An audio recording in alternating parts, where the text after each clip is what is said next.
Philippine Military 11 General Orders and Code of Conduct of the Filipino Soldier. Philippine Military 11 General Orders. Number 1. To take charge of this post and all government property in view. It means that when you are a sentry, you are in charge. This means that no one, no matter what their rank or position, may overrule your authority in carrying out your orders. Number 2. To walk my post in military manner. Keeping always on the alert and observing everything that takes place within sight or hearing. Keep your eyes peeled. As the expression goes, be vigilant by looking around at all times, not be tempted to hide from the rain or cold in poor weather. If you see or hear anything unusual, investigate it.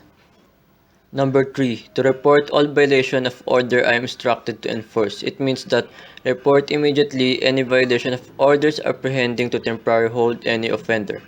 Number 4. To repeat all calls from posts more distant from the guardhouse than my own.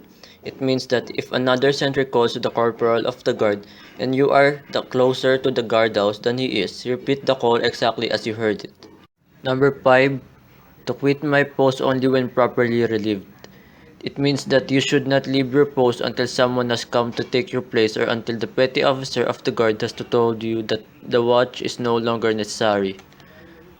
Number 6. To receive, obey, and pass on the sentry who relieves me all orders from the commanding officer, field officer of the day, and officers and petty officers of the watch. It means that it is essential that you receive, obey all of the special orders that apply to your watch.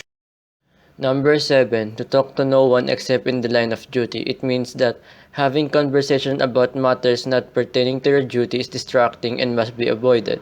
You will allow no one to remain on your post to carry on a conversation except those members of the guard conducting inspections. Number 8. To give the alarm in case of fire or disorder. It means that the first rule is to sound the alarm loudly so that the corporal of the guard will hear you. If there is a fire, sound the alarm and clear the building. If a disorder comes about on your post, call the corporal of the guard and attempt to apprehend the individuals causing the disorder. Number 9. To call the petty officer of the watch in any case not covered by instructions.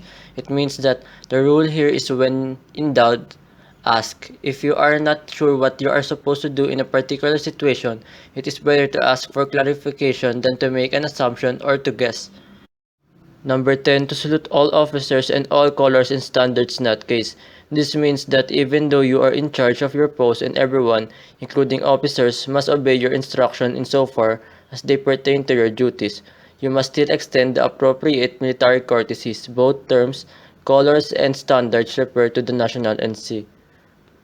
11. To be especially watchful at night and during the time for challenging. To challenge all present on or near my post and to allow no one to pass without proper authority. It means that when a person or party approaches your post, you should challenge them at a distance that is sufficient for you to react. If they turn out to have a hostile intention, you should say in a firm voice, loud enough to be easily heard. And now let's proceed to the Code of Conduct of the Filipino Soldier. 1. I am a Filipino soldier. I will support and defend the Constitution of the Republic of the Philippines. It means that to protect the people and the state and secure the sovereignty and integrity of the national territory from internal and external threats. 2. I am a Filipino soldier. I will fight all forces that would destroy the freedom and independence of the Filipino people. It means that you are ready to fight for the freedom of the country against impending disasters or enemies. 3.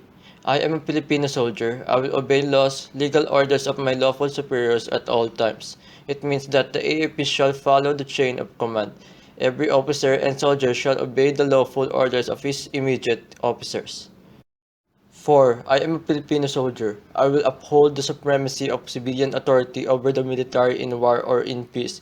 It means that the AAP shall uphold the supremacy of the civilian authority over the military.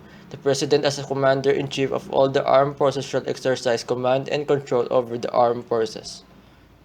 5. I am a Filipino soldier. I will live and die in true Filipino tradition of valor and honor, duty and loyalty.